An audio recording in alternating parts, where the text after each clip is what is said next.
Wonwe kanja konya ino fitoro le meo. Ma uno tion lo. Enye tono le di. Akron zengla me fifo lo. Ma unandewe de vo. Lo mnandewe sin nuya yan le pime. Kwa bado. Akron zengla me fifo sin de hiko lo wenu.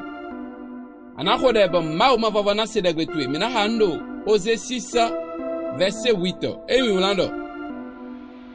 Nuya watole si toho wai. Gala di toho. Yek bon fide budino toho meo. Unjeno konya yi. Anda akruno de misi. Nwena don kanja konya yi yon bi me do Jésus sin kome. Kanja mitoni ma konya yi yo vi mitona ni ma konya yi yo. Me ile le do mi le si kanja ma konya yi yo do Jésus sin kome. Anko de blando. Debudo yi gbigba yin kan. Debudo yi si flusi nu iwa. Debudo yesume. Dedo nu gle. Lobo tagba don awe. Lobo zikiri na fon lo to ome. Bokanja na yan yon. Ma ou ma vavoni gba yedo. Lobo do winya yedo Jésus sin kome.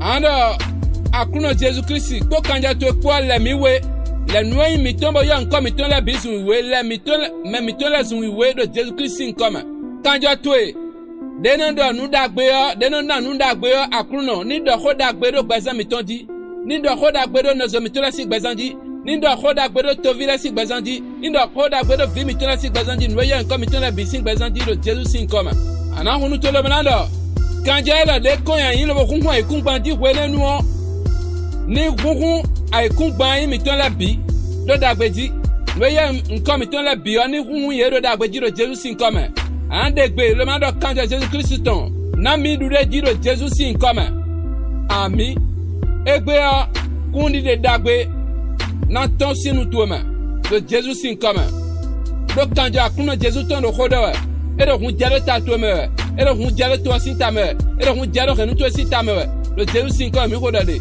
on a do commentaire me parce que je suis victorieux le éditeur imi bo partager ha nos autres bo abonner wade nu siane lo na kunu za gba mi fo tegbe na mo de hiho le nko to be na wada gbe represent me amen.